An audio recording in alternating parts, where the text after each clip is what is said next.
"That dog just climbed out of a tornado pile like he was late for work," I shouted, stumbling over shattered bricks and twisted siding to get a better look. We were still gasping for air, lungs gritty with dust, our ears ringing from the storms. Rage, when this mud-caked golden retriever limped through the wreckage over a fence so mangled, it barely stood like he'd done it 100 times before. The tornado had howled through our corner of Oklahoma just before sunset, and in less than 10 minutes it had yanked trees from the earth like weeds, flipped 2 trucks in the feed store lot, and torn half the roof clean off my brother Caleb's house. I'd been up there just hours earlier, helping him nail it down. Now those shingles and beams were scattered across 3 different properties, one piece even wrapped around a leaning power pole. My pickup looked like it had been stomped flat by a giant, but somehow I was still on my feet, and so was this dog.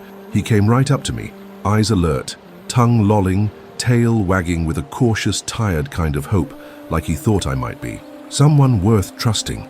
I dropped to my knees beside him, gently brushing bits of insulation and broken twigs from his back. He didn't growl. He didn't flinch. He just looked up at me with the kind of gaze that says, "We're in this together." "Now, where'd you come from, buddy?" I asked. He didn't answer, of course, but he didn't have to. He turned around, started hobbling down the road, then paused and looked back at me as if to say, "Well, you coming or what?" I glanced at Caleb. He had a cut bleeding from his brow, but he was upright and breathing. He gave me a quick nod. "Go. I'll check on the others." The road was barely there anymore. A scarred trail where asphalt met mud, lined with splinters of trees and insulation fluttering like confetti in the wind.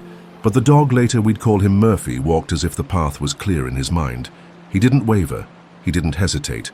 He led me past bent fences, collapsed barns still smoking at the edges, past neighbors shouting names into the wind. As they dug through shattered homes, we'd gone nearly half a mile when Murphy veered into a field and stopped at the base of a downed tree, roots ripped skyward like a giant hand had tried to pluck it. He let out one bark, sharp, urgent.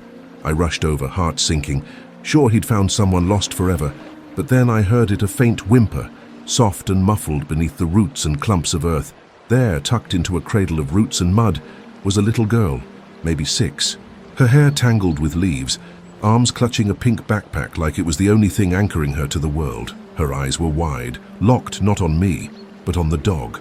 "Hey there," I said softly, crouching down. "You hurt, sweetheart." She didn't speak, just held that bag tighter. Murphy gave a gentle whine, nudging her hand. She reached out, tangled her fingers in his matted fur, and only then did she look at me. "He came back," she whispered. "He came back." I scooped her up. She wasn't hurt, just cold and shaking, and we made our way back to the road as the wind picked up again, storm clouds threatening another round. A rescue truck crawled toward us through the debris.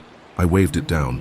Murphy stayed glued to her side until the EMTs wrapped her in a blanket and gently lifted her into the truck. Her name was Lily.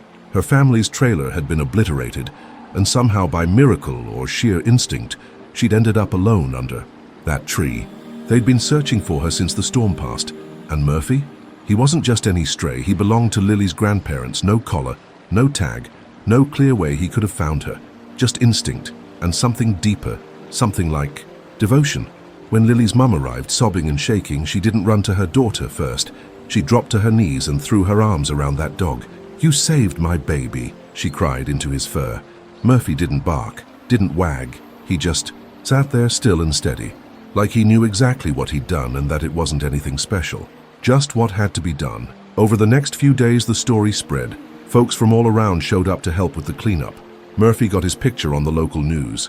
Someone started a fundraiser for pet rescues. Caleb's roof was a lost cause, but his spirits weren't.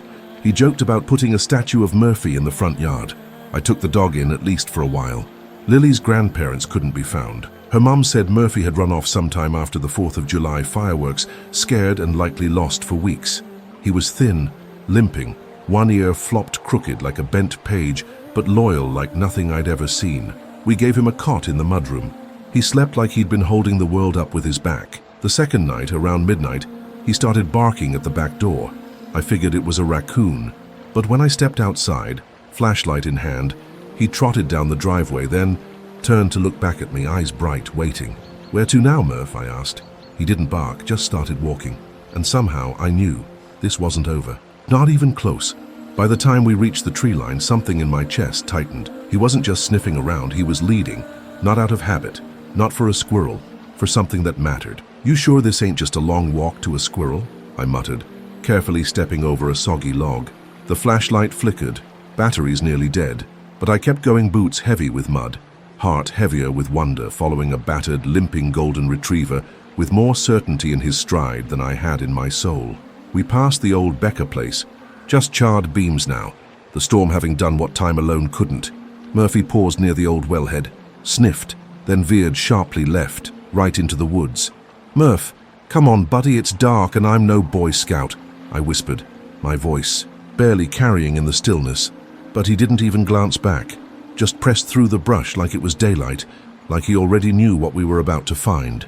Branches scratched my arms, and I tripped twice over roots hidden beneath the underbrush, but the dog never slowed. He moved with quiet certainty, like he'd memorized every inch of the path. When he finally stopped, it was in front of what used to be a hunting blind, one of those old weathered kinds, made of warped plywood and fraying tarps, nestled between two sturdy oaks like a forgotten hideout. Murphy barked once, sharp and clear, then again, louder, more urgent. I swept the flashlight beam across the collapsed structure. At first nothing, then movement, a flicker. I stepped in closer. "Hello? Anyone out here?" I called. A rustle, a cough, then a voice, thin and brittle as dry reeds. "Help!" I dropped to my knees, heart racing, and pulled back a flap of the tarp. There, nearly hidden beneath a blanket of dead leaves and shredded tarp, lay a man maybe in his early 50s, his face pale and drawn, his beard tangled with twigs. He looked like he hadn't eaten in days.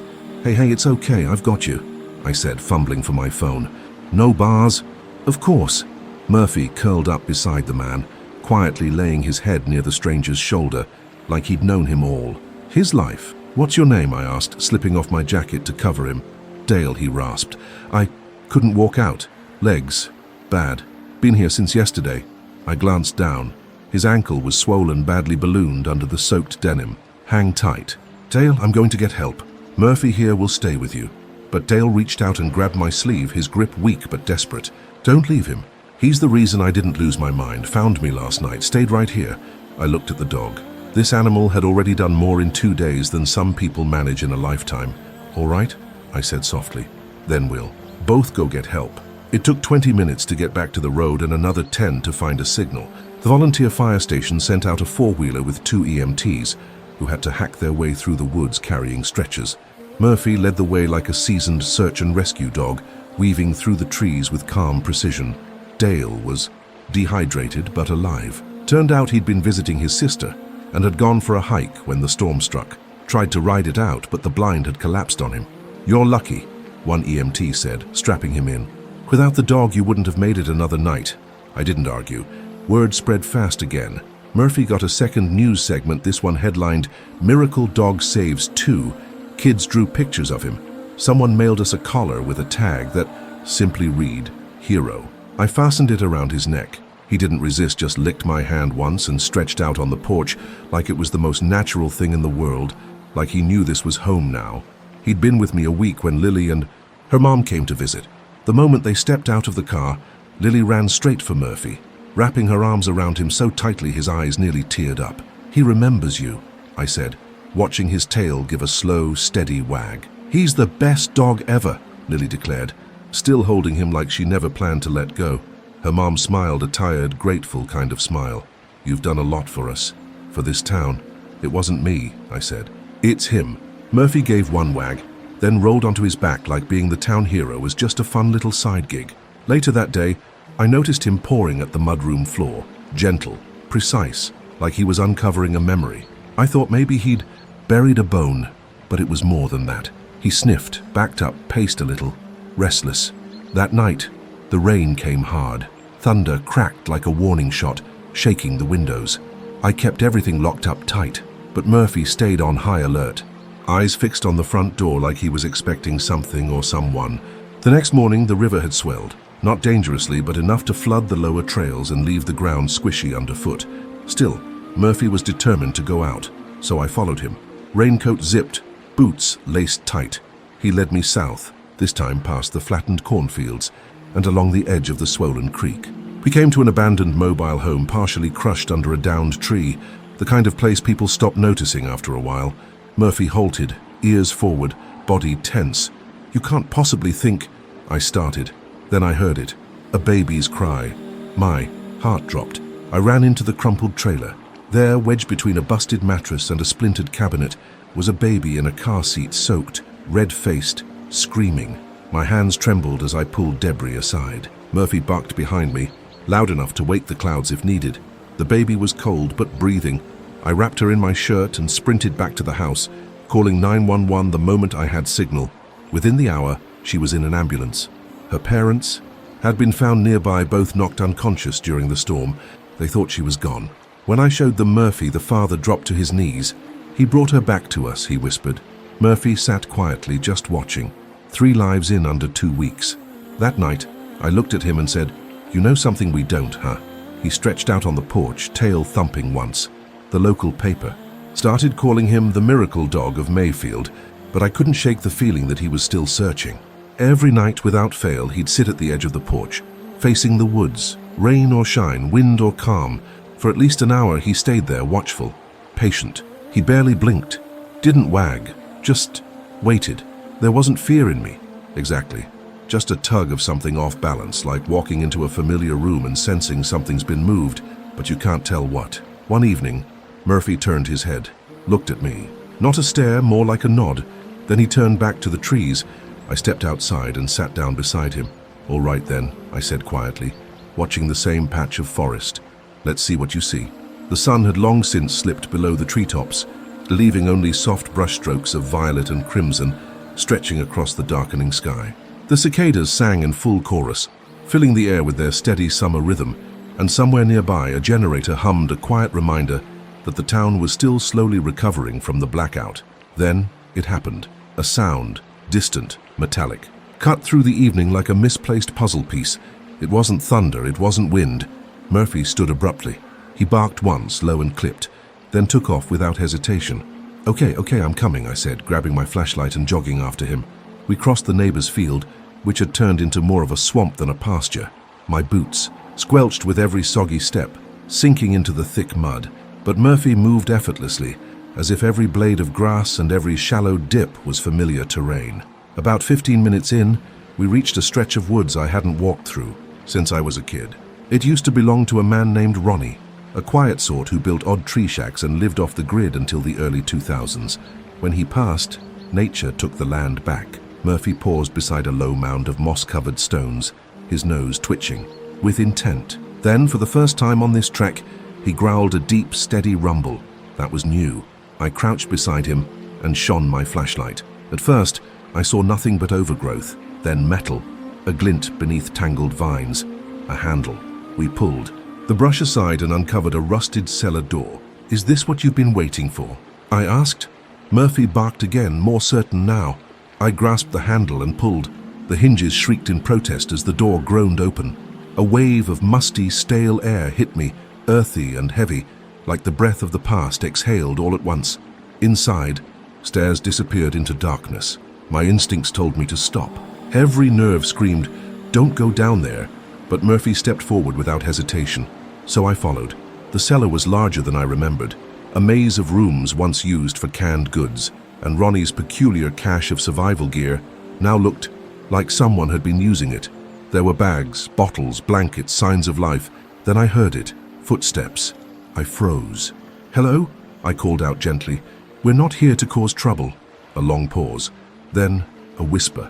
"Please, don't tell anyone." The voice belonged to a boy, maybe 13. He was thin, pale, eyes wide and wary like a deer caught in headlights. Murphy. Walked up to him calmly and sat beside him. I stepped closer, slow and quiet. "You all right, kid?" He hesitated, then nodded faintly.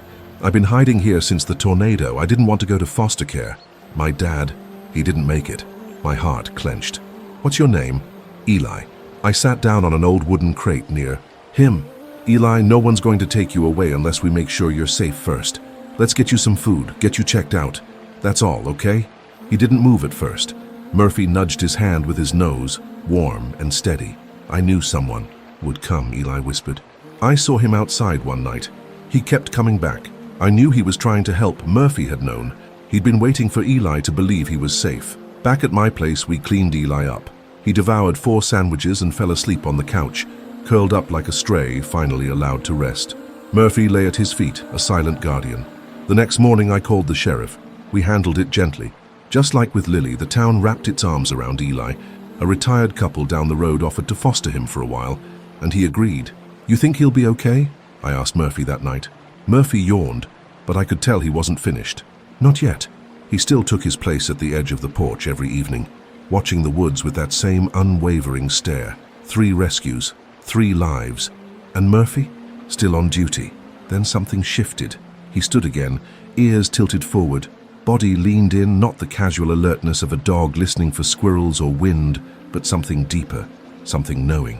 I stepped outside with a steaming mug of coffee and followed his gaze toward the field bordering the backwoods. Nothing moved. The morning mist was lifting slowly, and the trees stood silhouetted against a sky torn between storm and sunshine. Murphy stepped off the porch. "Where to this time?" I asked. He didn't bark, didn't look back. He just moved ahead, quiet and confident. By now I didn't question him. Not after Lily, not after Dale, not after Eli. I laced my boots tighter and grabbed the first aid kit just in case. We passed the Becker ruins again. Someone had placed a small wooden cross out front, with sunflowers tied gently to it. Murphy paused, there sniffed the air, then moved on, reverent in his own quiet way. We followed the creek bed, now lower after a week of clear skies. Frogs leapt away as we crossed, and the air felt still too still. Murphy led us past the bend where the trees pressed closer together, and the shadows darkened the forest floor. Then he stopped. A pile of twisted wire and broken boards lay ahead. From a distance it looked like the remains of a chicken coop or maybe a shed collapsed and forgotten. But then I saw the shape. A man, face down, motionless. Murphy growled not at the man, but at something unseen in the air around him. A warning, a protective instinct. I rushed forward, heart pounding. The man groaned. Alive. I turned him over gently. He looked mid-30s, bruised, dried blood around his mouth. His eyelids fluttered. "You okay?"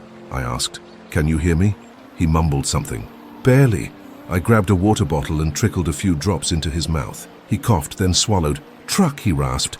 "I crashed in the storm." I looked around, no truck in sight. "Murphy," I said, pointing toward the woods. "Find it." He was gone in seconds. I wrapped the man in my jacket, propped up his head, kept talking to him to keep him awake. Minutes later, Murphy barked in the distance. I followed the sound. There, about 100 yards deeper into the trees, we found it a rusted blue pickup, flipped on its side, nearly swallowed by moss and broken branches. The man had either been thrown or crawled his way out. Murphy had led. Fast to him again. I called emergency services. They arrived within 20 minutes, stretcher in tow. Murphy stayed right beside the man the entire time, loyal, steady, unwavering. His name was Rick. He'd been missing for a month. Most folks figured he'd skipped town. Nobody had known his truck had veered off the old hunting trail and vanished into the woods. When his sister saw him, she broke down in tears. "We thought you were gone," she whispered, her voice breaking. How did you know?" I didn't answer. I just pointed to Murphy. Back at home, I sat on the porch, watching Murphy nap beside the blooming geraniums. He didn't look worn out, just peaceful, like a soul at ease for a moment, but not finished. That evening, as the sun began to dip and the shadows stretched across the lawn, he returned to his usual post, eyes locked on the horizon, still on watch, not done yet. That night, I dreamed of him, not one of those fuzzy, fading dreams, but something, vivid and strange, like stepping into a memory you never lived. I was standing in a field painted with gold and firelight, the sky lit like the last page of summer. Murphy was there, a silhouette against the horizon, barking into the distance. Then he turned to look at me and ran. Behind him something shimmered, a shape I couldn't quite make out. I woke in a cold sweat. Murphy was at the window, watching, waiting. The next morning, a reporter showed up. What had started as a quiet, local story had stretched into something bigger, the kind of tale the state capitol papers were chasing now. She asked me what made Murphy so special. "Just tell us what it is," she said. "What makes him different?" I thought for a second. "He listens," I told her, "not just with his ears. He feels things most of us miss." Murphy wagged his tail once, then turned and walked off the porch like he had somewhere to be. We followed him. This time he led us to an old trailer park on the far edge of town. Half of it had been torn apart by the tornado and left to wither. FEMA never reached this far. Murphy weaved through the wreckage like he'd drawn the map himself. He stopped in front of a burned-out camper, nose twitching, and barked. A faint meow answered. Under a collapsed table, tangled in shadows, were 3 kittens, tiny, eyes barely open, their ribs like fragile twigs beneath matted fur. The reporter's cameraman set down his gear and helped me carefully gather them. Murphy stood watch, tail slowly swaying like a flag in the breeze. We brought them to the shelter. They were weak, but alive. The shelter manager blinked when she saw Murphy walk through the door. "You again?" she said, eyebrows raised. "You planning on running this place too?" Murphy barked once, like he'd thought about it. That night, the reporter changed her headline. "Dog saves man, baby boy, and now a litter of kittens." Murphy didn't seem to care about the attention. That evening, he took his usual place on the porch, eyes forward, always looking. By the 5th morning of Murphy's quiet vigil, I stopped, pretending I wasn't curious. I brought my coffee outside, settled onto the top step and watched him. Like every day, he sat facing northeast, gaze fixed on the woods, as if someone had whispered a secret command only he could hear. He wasn't tense, he wasn't relaxed, he was tuned in. "You keep staring like that, Murphy, and folks are going to start thinking you've got second sight," I muttered. He didn't so much as flick an ear. He only moved when the softest rustle floated from the woods, too light to be a person, too smooth for a deer. I stood up, my heart beat a little faster. Murphy trotted down the steps. Here we go again. We crossed the ditch behind the fence line, through what used to be a cattle pasture, and into the woods where the trees grew thinner and the sky peeked through in ribbons of blue. I knew these trails from hunting seasons past, but Murphy didn't follow any of them. He carved his own path through the underbrush, sure-footed and deliberate. We walked nearly a mile before we saw it afire, small and low, built carefully in a shallow dip, like someone had wanted to hide it. A man sat beside it, wrapped in a blue poncho. His face was dirty and hollow.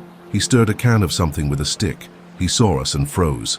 "Not looking for trouble," I said, raising a hand. "This here's Murphy, he brings me places."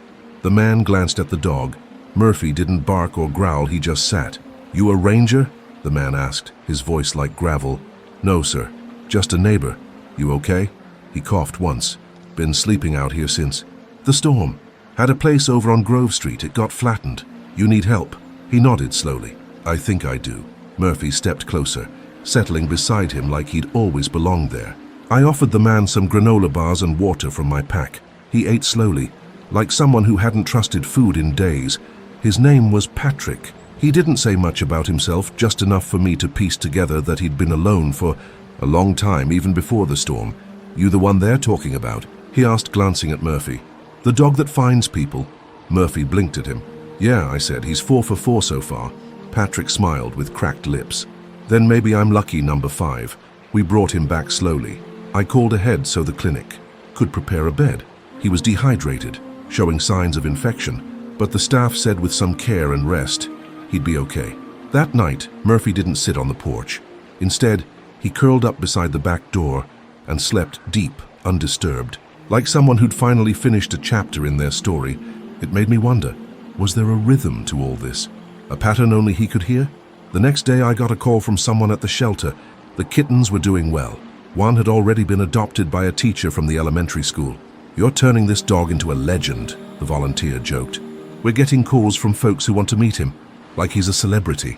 Murphy just sniffed his food and curled up in the shade. He seemed more thoughtful than tired, as if he were conserving something sacred, his focus. That afternoon, a car rolled into the driveway, crunching softly on the gravel. A man stepped out, clipboard in hand, his voice as gentle as his footsteps. "Name's Todd. I'm with the county," he said. "Heard about the rescues. Thought maybe I could talk to you and the dog." He took a seat beside me on the porch. Murphy lay between us, his eyes half closed, but his ears still alert. "I work with a volunteer canine group," Todd explained. "We train rescue dogs, missing persons, disaster response. I'd like to test him if you're open to it." I looked down at Murphy. He looked up at me like he already understood every word. "Go ahead," I said. The next morning, Todd returned with a testing kit, scent samples, hidden object, drills, even a mock search using another volunteer playing the part of the lost. Murphy moved through each task not with hesitation, but with something deeper like muscle memory from a life he'd never lived. "Murphy passed everything," Todd said afterward, wiping sweat from his brow. "No training, no commands, just instinct. I've never seen anything like this. He paused, searching for the right words. He doesn't follow procedure, he just knows. This isn't training, it's calling. Later that week, a letter came in the mail, handwritten and slightly smudged. It was from Dale, the man we'd found out in the blind. Still sore, but I'm alive. That dog gave me a second chance. Thank you both. I pinned the letter to the fridge, right next to Lily's drawing of Murphy, caped and proud like a four-legged superhero.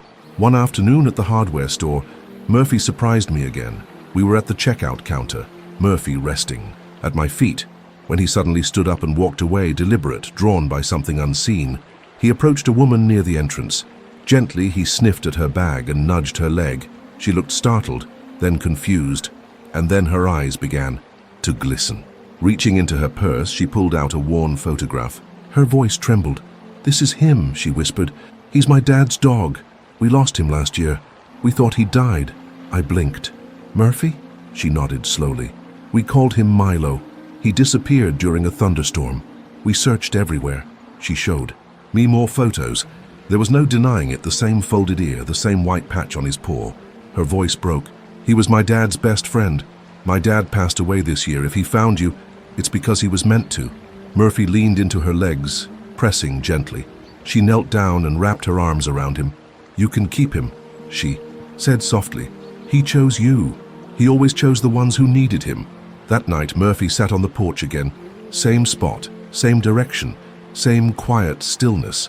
Because somewhere out there, someone else was waiting, and he would go when the time was right. I didn't even notice the wind picking up until the screen door slammed behind me. Murphy was already off the porch. This time he wasn't trotting, he was running. That alone told me everything. I didn't grab a coat, didn't grab a flashlight. I just ran. The sky above was restless, the clouds swirling low and fast. The air, thick with that strange pressure that comes just before something changes. Not quite a storm, not quite calm. The kind of sky that silences birds and makes dogs watch the wind. We crossed the old train tracks and hit the gravel-back road that curled around the remains of the Benson farm. Murphy didn't look back, didn't pause, just pressed on, each step filled with urgency. About a quarter-mile in, he veered off the road and into the underbrush. I followed without question. We emerged near the edge of the tree line, behind an abandoned school bus, long claimed by ivy and time. Murphy stopped at the front wheel well and sniffed once. Then he let out a deep, low bark, not loud, just firm. A signal. I crouched beside him. From inside the bus came a soft, rhythmic thumping. I grabbed the door, but it was stuck. Bracing my shoulder, I shoved hard until it groaned open. Dust exploded into the air. The smell was sharp earth, rot, and a faint tang of gasoline. Murphy stayed close to my leg as we stepped inside. At first, it looked empty. Cracked vinyl seats, broken windows, torn panels hanging from the ceiling like wilted leaves. Then I heard it again, thump, thump, and a voice. Weak, male, help me. In the last row, barely visible beneath a threadbare blanket, was a man curled up tightly, arms crossed over his chest. His eyes fluttered open, unfocused. He didn't look injured. He didn't look like he'd been living rough. He looked lost. In the deepest way a person can be. "Can you tell me your name?" I asked softly. He blinked slowly. "Mark, are you hurt?" He shook his head. "Just tired. Didn't want to go home." "Don't have one." I handed him my water bottle. He took a sip, then let his eyes fall shut again. Even that small act had drained him. "I didn't want to be found," he whispered. But he did. With a trembling hand, he reached out and patted Murphy's head. "Smart dog." I helped him out slowly. He was far too light, early 20s maybe, hollow from more than hunger. We sat beneath the trees as I called in for help. Murphy leaned against his side, a steady presence like a second heartbeat. Mark was taken to the clinic. Turns out he'd been reported missing 2 towns over. No drugs, no criminal record, just a string of losses that knocked him off course: his job, his apartment, his grip. He wouldn't have made it much longer, the nurse told me gently. Murphy didn't react to the praise. He was already standing at the far end of the lobby, facing the windows, like he was already listening again. That week, the local paper ran another story. They called it Murphy's Mission. A radio host from Tulsa called and asked to interview me. A rescue group reached out. They wanted to name their new training center after him. I just smiled and gave Murphy an extra piece of chicken. The next few days passed gently. No sudden runs, no fixed stairs into the woods. Murphy rested more than usual, but even in sleep he never truly let go. His ears twitched at every sound, as though he were always listening, always tuned in to something the rest of us couldn't hear. Then came Sunday morning.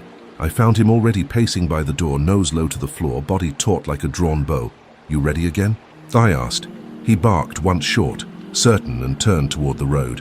We ended up following the edge of the creek, where the water had swelled from the early spring thaw. The banks were soft, slick with mud that clung to our boots like a reminder of winter not quite finished. About halfway down the trail, Murphy stopped. His ears perked. He turned his face to the wind, and then he was off. We came upon her suddenly. A woman in her mid-40s, clothes torn, one sock, no shoes, sitting beneath a tree with her arms wrapped tightly around her knees. She was rocking, slow and small, like she was trying to stay anchored to something. I froze. She looked like she hadn't slept in days. Murphy approached with careful grace, stopped a few feet away, and lay down calm and steady. She looked at him, then at me. "Did you bring him?" she asked. "Sort of," I said. "He brought me." She smiled. Just a flicker of it. I got turned. Around it tried to hike out after my car broke down. Then I felt twisted something. I couldn't get back up the hill. Her name was Sarah. She'd been on the back trail near the old orchard when the path beneath her feet gave out. She'd spent the night trying to wave down help, calling until her voice went raw. No one could. "See me from the road," she said, and I couldn't scream loud enough, but Murphy had heard. I helped her walk back, her weight slung over my shoulder while Murphy kept pace on her other side like a living crutch. A couple on a four-wheeler found us near the ridge. They'd been searching. Sarah had been reported missing that morning. She cried when we reached her driveway, then dropped to her knees and hugged Murphy for 5 whole minutes. "That dog saved my life," she whispered again and again. And still that night, Murphy sat out on the porch watching, waiting. Something in him knew the work wasn't finished. He had been sitting still for nearly 10 minutes. That alone was enough to make me stop fiddling with the dented mailbox and follow his gaze. This time, it wasn't the woods. It wasn't the creek. Murphy was staring east, straight across the wide-open cornfields, toward the old service road behind the feed store. I wiped my hands on my jeans. "You seeing something I don't, boy?" He didn't answer, of course, just shifted forward slightly and let out a low, thoughtful huff through his nose. Then he moved. Not hurried, not anxious, just sure. I grabbed my truck keys. He didn't wait. Down the gravel shoulder he went, head low, body loose but sharp with purpose. I trailed in the truck, windows down, letting him lead me. We passed the edge of town, past Mr. Holloway's place, where the mailbox still leaned, half-splintered from the last storm. The service road dipped around the ridge, then opened up into a scatter of trailers, broken sheds, and rusted equipment. What used to be an old towing yard before the owners packed up and moved west. Murphy veered off into the lot. I parked beside a rusted-out backhoe and followed on foot. The place was still unnervingly so. No birds, no breeze, just the occasional creak of a loose shutter swinging in the windless air.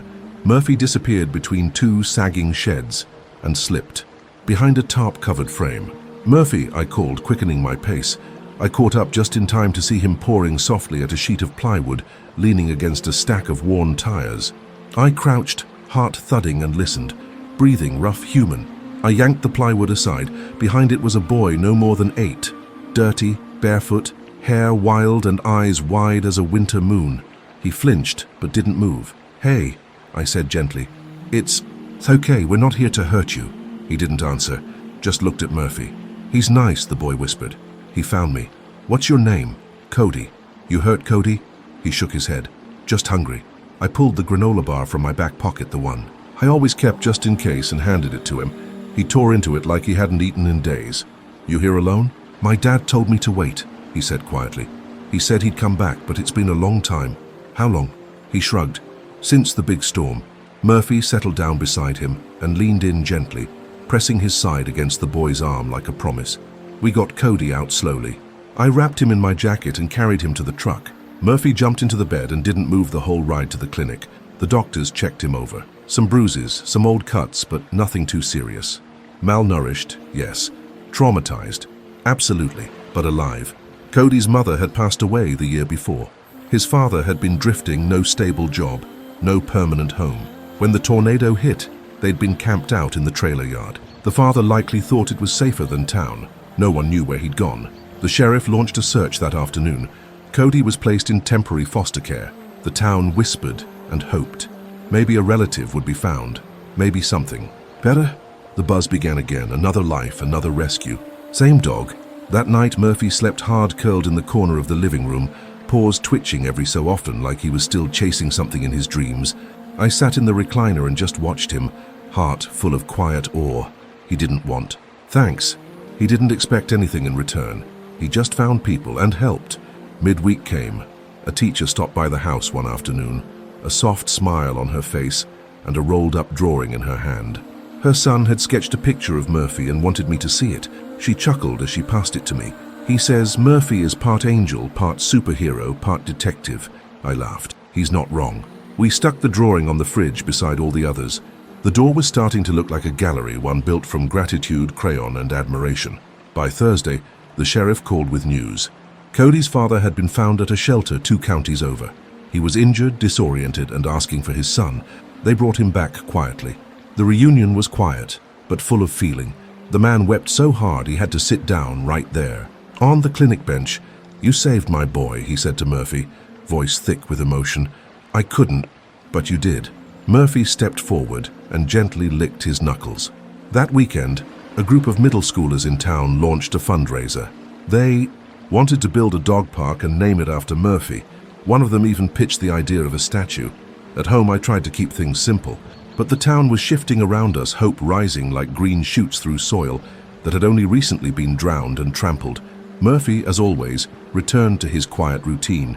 Evenings on the porch, eyes on the horizon, watching, waiting, and by now I didn't need to ask what for. I should have known something was coming when Murphy refused breakfast. He wasn't sick, he wasn't tired.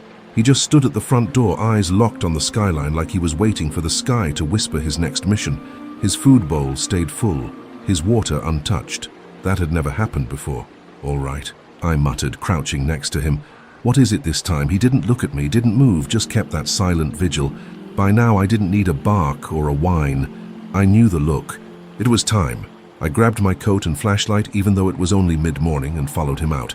But he didn't lead me toward the woods this time. He headed west toward the old train depot, long abandoned, mostly just a shortcut for kids, or a ghost of a hangout. Since the tornado, most avoided it. Storage containers had scattered across the yard like forgotten toys. Murphy moved with that same steady grace, not rushed, not slow, just sure. We weaved through tall grass and fences warped by time and storm until the rusted frame of the depot appeared through the brush. He stopped just short of the building and let out one bark, then another. I jogged forward. The doors to the freight warehouse had been forced open. Inside was dark, but not silent. I heard something movement. Soft. A voice? Maybe. I hesitated, then stepped all the way in. The place was nearly hollow now. A few shattered windows threw down narrow beams of light. Broken pallets littered the corners. And there in the center of the room was a woman. She was curled up on a stained mattress, arms wrapped around her belly, rocking slowly. Her face was pale, lips cracked, but she was breathing. Murphy walked right to her and sat down beside her like he'd always belonged there. "Are you hurt?" I asked gently. She nodded. "Not bad. I'm okay. Just needed somewhere to go. Can I get you help?" She looked up at me then, eyes rimmed red. "I'm pregnant. 6 months. Lost everything in the storm. Been running ever since." But it caught up. She reached out a trembling hand and laid it gently on Murphy's head. Then he showed up. I helped her to her feet, slowly, carefully. She was weak, dry as paper, but she was lucid. We made our way back through the depot yard with Murphy walking tight at her side, every step deliberate, as if shielding her from the wind itself. At the clinic, they set her up with fluids and a warm bed. The doctor said she was lucky. One more night alone, and she could have gone into early labor, or worse. Her name was Hannah. No family left. Her husband had passed 2 years ago. The storm had taken the rest, her home, her job, and nearly her life. She asked if Murphy could visit again. I told her we'd come by any time she liked. That evening, the wind picked up and the sky turned restless gold to gray, to that deep slate blue that always warned of rain. I brought in the porch cushions, but Murphy stayed put, not lying down, not watching the woods this time. He was watching the sky. Lightning began to roll in across the horizon. "You waiting for someone else?" I asked, stepping beside him. He glanced at me for just a breath, then turned his gaze upward again. That night the rain came in sideways sheets, pounding the windows, drenching the fields. The power flickered once, then went out. Murphy didn't flinch. When the storm passed, I opened the door to find him already at the edge of the driveway. He looked at me once, just once, then turned and started walking. We crossed 3 back roads, pushed through the edge of the marsh, and finally reached a place I hadn't seen in years, the old reading barn. It had collapsed in the storm and had never been cleared. Most folks said it was too dangerous to bother. Murphy stepped carefully over broken boards, navigating the ruin like he'd memorized every crack in the floor. He stopped near a caved-in section of the loft and barked once. I crouched low, shining the light under what was left of the beams. There, half buried in mud and debris, was a man. His face was streaked with dirt.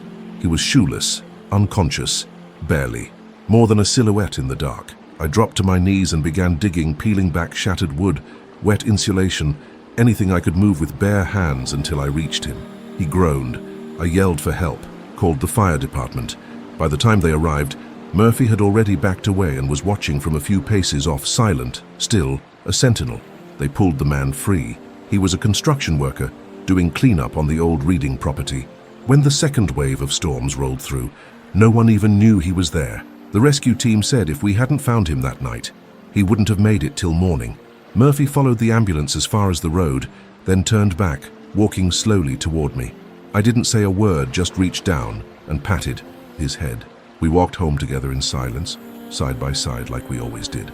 At the door, Murphy paused for just a moment, just one, and glanced back at the sky, as if checking in with something beyond either of us. Then he stepped inside. The next morning, Murphy slept in. I found him curled in his usual spot by the door, one paw lazily draped over his nose. He didn't stir when I creaked the floorboard near him. He didn't even twitch when the kettle whistled. After the storm, after the barn, it was the first time in weeks he looked truly at peace. Still, I kept glancing his way, waiting for the next sign, because deep down, I knew it would come. It always did. But that day passed quietly. No bark, no look toward the woods, just Murphy snoozing in sunbeams, wandering the porch a little, then curling back into sleep. Evening rolled in soft and golden, and for once, the house felt like just a house again. The next morning, there was a knock at the door. It was the postman, holding a small cardboard box. Something came for the dog, he said, amused. The label read, "To Murphy, care of his human, Mayfield." Inside was a letter and a leather collar, smooth and deep brown, with Murphy's name engraved, in gold. The letter was from a little boy named Sam, all the way from Indiana. Written in crayon, the message read, "I saw Murphy on TV. He is my hero. I saved up from my lemonade stand to buy him something special. Please tell him he is the best dog in the world." I held the collar in my hands for a long moment. Murphy walked over, sniffed it, and nudged it gently with his nose. I fastened it around his neck. He didn't resist, just looked up at me, calm and steady. Then, without a sound, he turned toward the door. "Not the porch, the truck. You want to drive?" I asked. He wagged his tail once. We took off without a destination, just the road ahead and the soft hum of the engine. We passed the river, then the farmland that had been spared the tornado's path, and climbed up toward the ridge that overlooked the whole town. Murphy kept his head out the window the entire time, wind tousling his fur, nose catching every scent, like he was breathing in the whole world. At the lookout, he jumped down and padded to the edge of the hill, gazing quietly at the rooftops and church spires far below. I stepped up beside him. "Nice view, huh?" He didn't answer, just sat down, calm as the trees, and for a little while we didn't do anything, we just existed. That night, just as I was getting ready for bed, Murphy stood up again, one short bark. Then he turned toward the north road. I sighed, grabbed my jacket. He was already halfway down the path. We followed the old irrigation ditch until it met the edge of the next county. Then he veered into a wooded trail that had once led to a campground. And there, beside a broken picnic bench, was a girl, maybe 12, shivering, alone. Murphy trotted straight up to her and lay down. She wrapped her arms around his neck without hesitation. "Where did you come from?" she whispered. I stepped closer. "Are you hurt?" She shook her head.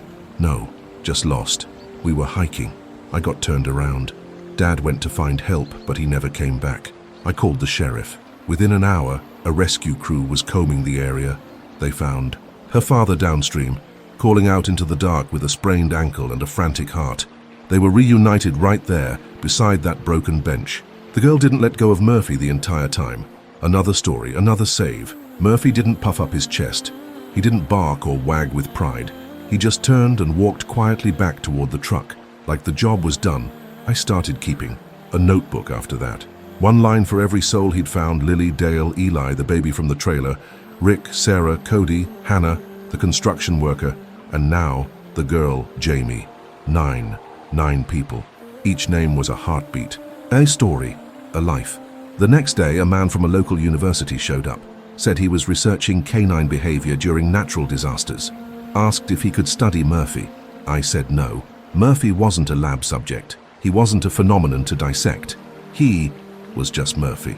And if he wanted to save someone, he would know permission needed. That night I asked him quietly, "You going to stop at 10? Murphy didn't look at me, just stared out into the dark again, still waiting. He had a rhythm now.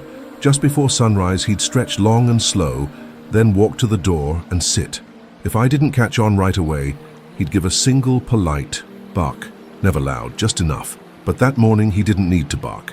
I was already watching him from the kitchen window, coffee in hand. We were going somewhere. We always were. I pulled on my boots. Murphy stood the moment I grabbed the keys. We drove south past the community garden, where spring was already working its quiet magic, coaxing green from the soil. Murphy sat in the passenger seat this time, eyes steady on the road, tail thumping lightly whenever we neared an intersection, like he was steering with me. He leaned closer to the window as we passed Miller's Pond. Then he barked. Twice. I pulled off the road and parked. Murphy leapt out, took off around the pond, weaving through cattails and damp brush like he'd done it 100 times before. I jogged after him, the hem of my jacket catching on brambles as we pushed deeper into the woods. The underbrush clung like it didn't want to let us go. About 10 minutes in, we found her a woman sitting slumped against a tree, cradling her arm to her chest. Her ankle was badly swollen, her coat soaked and streaked with mud. Murphy reached her first. He didn't touch her, just stood nearby, tail wagging softly, as if he'd known exactly where she'd be all along. She looked up at me with a weary smile. I knew someone would come. Her name was Denise. She'd gone for a walk to clear her head, taken a wrong turn near the pond trail and slipped in the mud. She'd hurt her arm trying to catch herself. I yelled for a long time, she said, as I wrapped a blanket around her shoulders. Then I stopped. I thought, maybe I'd just wait until morning. Murphy didn't want you waiting that long, I told her gently. We called in a rescue. They lifted her out with care and rushed her to the clinic. Her family was already waiting, tears, hugs, and more tears. Another name for the notebook. 10, I told myself not to count, not to keep track like it was some kind of scoreboard. But 10 felt different, like a marker in the road, a quiet milestone. The next few days were peaceful. Murphy didn't sit by the door. He didn't pace or keep his eyes on the tree line. Instead, he played. He unearthed a tennis ball from beneath the shed and chased it around the yard. He rolled belly up in the grass. He barked at squirrels with a kind of joy that had been missing lately. He was happy, and I wanted him to stay that way. We went into town. Every few steps, someone stopped us. Kids wrapped their arms around him. Store clerks slipped him slices of cheese when they thought no one was looking. One woman handed me a drawing her granddaughter had made Murphy with angel wings, soaring above the clouds. We dropped off canned goods at the church and chatted with Pastor Joe about the rebuilding. Murphy sniffed every pew like he was blessing the place with his presence. That night at home I made chicken and rice. Murphy got his own bowl extra big. He licked it clean and curled up by the fire like a dog, with not a single worry in the world. But sometime after midnight, I heard his paws on the wood floor. A soft click, click, deliberate and sure. He nudged the door once, just once. I grabbed the flashlight and pulled on my boots. This time, he led us northeast into the ridge country. The hike to the clearing took over an hour. My breath came in heavy bursts, my legs aching. But Murphy moved, like the trail was lit by an invisible lantern only he could see. He stopped near. An old stone well capped off years ago, its bricks weathered and moss-covered. In the brush nearby, curled up beside a patch of dry leaves, was a teenage boy, fast asleep. Mud clung to his jacket and his backpack strap was torn.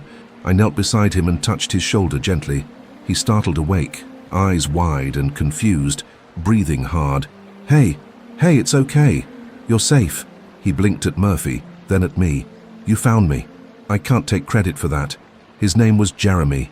He'd run off after an argument at home and had been sleeping rough for 2 nights, trying to find a shortcut back to the highway. "I didn't mean to disappear," he said, voice barely above a whisper. "I just Didn't know what else to do. We walked him back slowly. His parents had already filed a missing persons report. When they saw him, they crumpled to the ground with relief, arms locked around him. They hugged Murphy next. 11. Back home, Murphy didn't head for the woods. He went to the porch and lay down, and this time he looked at me. I sat beside him. How do you always know? He rested his head on my knee like it was the most natural answer in the world. That night I didn't sleep much. I just watched him, his steady breathing, his calm. I didn't know where we'd go next, but I knew this. If there was someone out there who needed help, Murphy would find them, and I'd follow. It was just before dawn when he stood again. I was already halfway awake, sitting at the kitchen table with a notepad open in front of me. I wasn't writing, just staring at the list of names. 11 so far. 11 lives reached, redirected, saved. Murphy padded over silently, his ears flicked toward the window. A breeze stirred through the trees outside, cooler than the day before, sharper. Something was shifting in the air. Then he let out that soft, breathy huff, the one I'd come to recognize. It's time. I didn't hesitate. I grabbed my coat, the flashlight, and followed him out. We took the gravel road past the Sinclair place, then veered left onto the trail winding behind the tall cottonwoods. Murphy didn't rush. He moved slow and sure, like every step was calculated, measured. About 20 minutes in, he stopped. His nose lifted to the wind. He sniffed once, twice. Then he turned, sharp and certain, toward the old quarry path. We slipped through a narrow cut in the trees and emerged at the quarry's base, an old sunken place of stone and grass, long forgotten by most of town. The fence that had once warned people away was rusted and half-buried. Murphy paused near the slope and barked just once. I scrambled down, boots skidding on the loose rock. At first I saw nothing. Then I heard its soft whimpering, high-pitched, desperate. Not a person, a dog. Murphy darted to a patch of brush where an old pipe jutted from the quarry wall. He nosed the brambles aside, and there, curled into the damp earth, was a puppy, thin, soaked, one leg bent at an awful angle. Its fur was matted and clumped with leaves.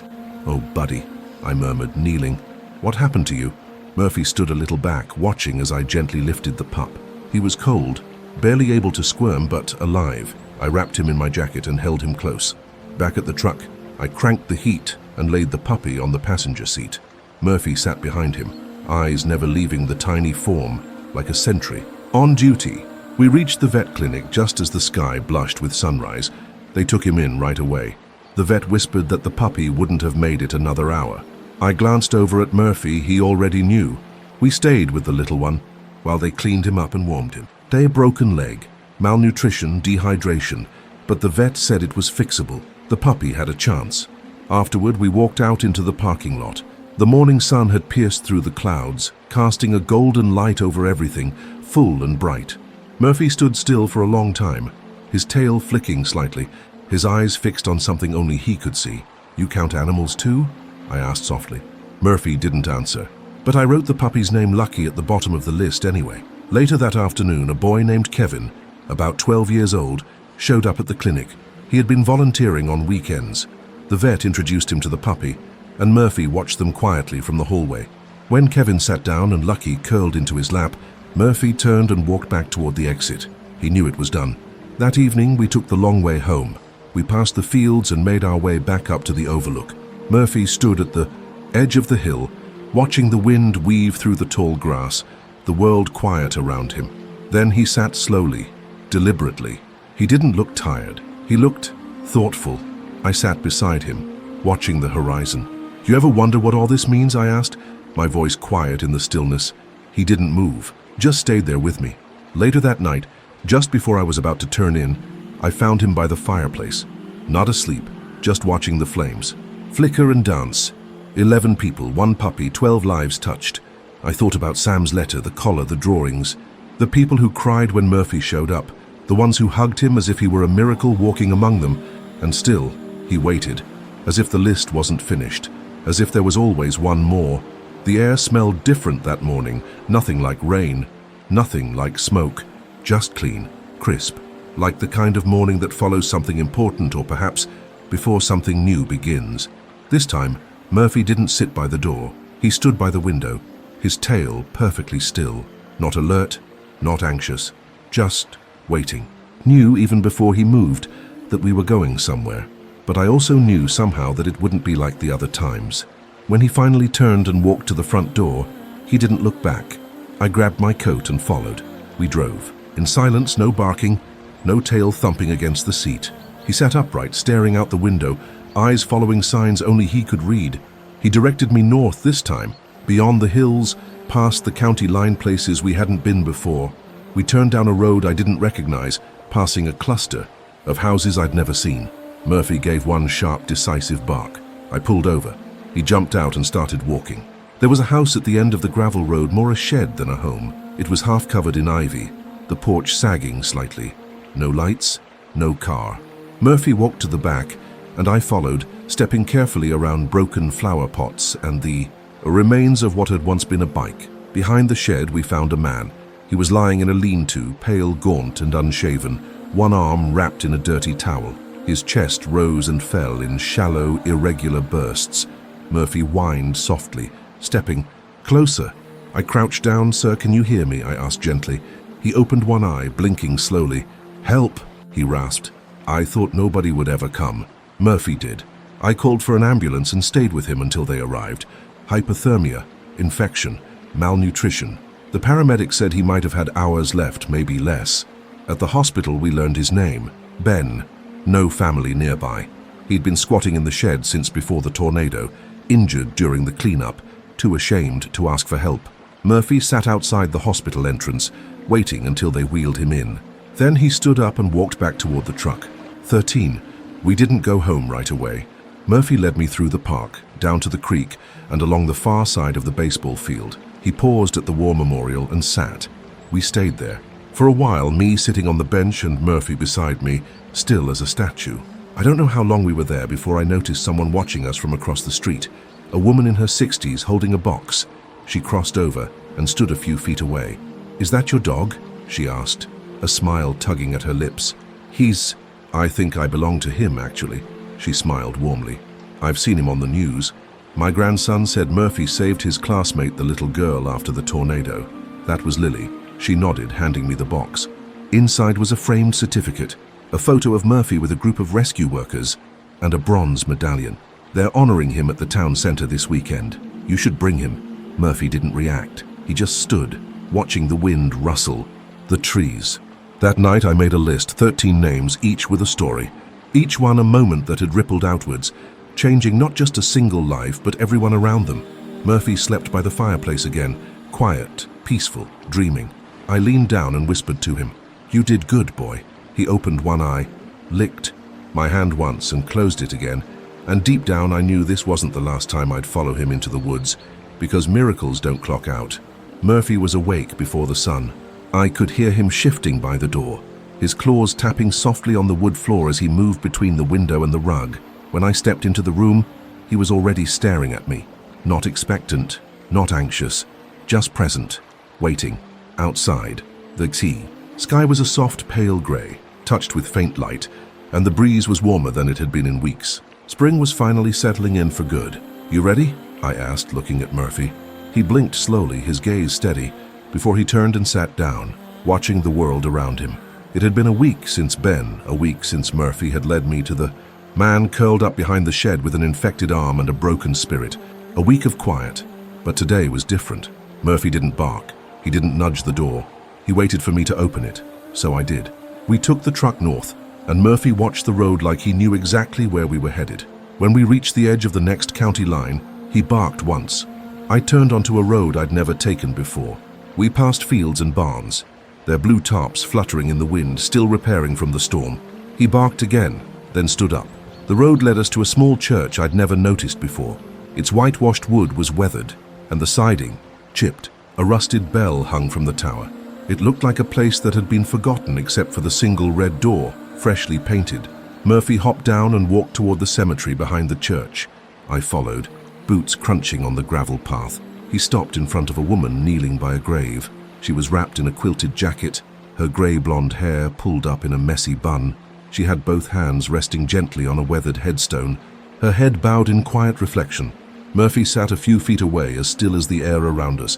I waited, unsure if I should speak. Then the woman looked up, her eyes red-rimmed and wet but calm. "I heard about him," she said softly. "You know him?" I shook my head. No, but my brother was on the crew that pulled the man from the barn. He said, the dog just appeared and sat beside the wreckage until help came. He wouldn't move until they found someone. I nodded, knowing that was Murphy's way. He'd done it more than once. She smiled faintly. People think miracles have to be loud, big with bright lights and thunder, but sometimes they're quiet. They walk on four legs, they just show up. She looked back down at the stone again. My husband's name was Will. He passed 2 years ago. I come here every Sunday, talk to him. I always ask if I'm doing okay. She reached out and gently touched Murphy's head. Today I asked for a sign. Then your dog came and sat down. Murphy stayed there for nearly 5 minutes, as still and steady as the graveyard itself. Then he rose and walked back to me. We didn't speak on the ride home. That afternoon, the town center held a small ceremony for Murphy. They gave him a plaque, a ribbon, and a custom-made dog tag that read, "For every life you touched." Kids clapped. Adults wiped their eyes. Murphy stood there quiet and composed, taking it all in. He let them pet him, let them thank him, but never puffed himself up. When it was over, he walked back to my side. As we left, I noticed a banner hanging across the front of the building. Welcome home, Murphy, the dog who never stopped caring. That night, I lit a fire early and set out an extra blanket for Murphy. Near the hearth, he didn't go to it right away. He stood by the door again, looking out into the dark. I opened the door and stood beside him. No wind, no sound, just the stars above and the quiet creak of the porchwood beneath our feet. Is it time? I asked, my voice barely a whisper. Murphy turned to me, then stepped off the porch and laid down on the grass, facing the trees. He didn't look tired. He looked finished, not empty, but full. I sat beside him, not saying a word. We stayed like that for a long time, the cool air wrapping around us, the sky slowly shifting from black to deep navy, to dawn blue. And when the sun finally rose, Murphy was still there watching, always watching. Even if he never moved again, I knew this much. The world was better because he had. The list in my notepad remained open on the table. 13 people, 1 puppy, 1 town, made whole again because one dog decided to care. The days that followed were quieter but not empty. Murphy still got up with the sun, though now he spent more time resting by the garden or watching from the porch rather than walking the trails. Neighbors started leaving things for him. One morning, a hand-knitted scarf showed up on the porch, railing. The next, a basket of biscuits from the bakery. A little boy dropped off a homemade card that simply said, "Thank you, Murphy. I sleep better because of you." Murphy didn't take any of it with pride, but he accepted it all the same way he accepted everything with quiet grace. We started going to the school on Tuesdays. The teachers invited us after hearing how many students had written about him in their essays. Murphy would sit at the front of the classroom while kids read aloud, often breaking into giggles when he yawned dramatically or leaned into their legs for attention. A little boy named Tyler, who had barely spoken in class for months, told the story of how Murphy had found his cousin. When he finished, he walked right up and hugged Murphy without a word. Murphy wagged his tail once and licked the boy's ear. It was enough. On weekends, we visited the vet clinic. Lucky was growing fast, chasing toys and toppling chairs. Kevin, the boy who had adopted him, introduced Murphy as the reason Lucky gets to sleep in my bed now. One evening, I was walking Murphy through the square when a woman stopped us, tears in her eyes. "I used to be scared of dogs," she admitted. "But he's different. He's not just a dog. He's peace in a world that forgets how to be kind, and maybe that's what it was." Murphy wasn't just a rescuer. He was a reminder that love didn't need words, that presence could be powerful, and that showing up again and again was a kind of miracle in itself. The final entry in my notebook wasn't a name. It was a sentence. Because of Murphy, people started believing again, and that's something no storm could ever take.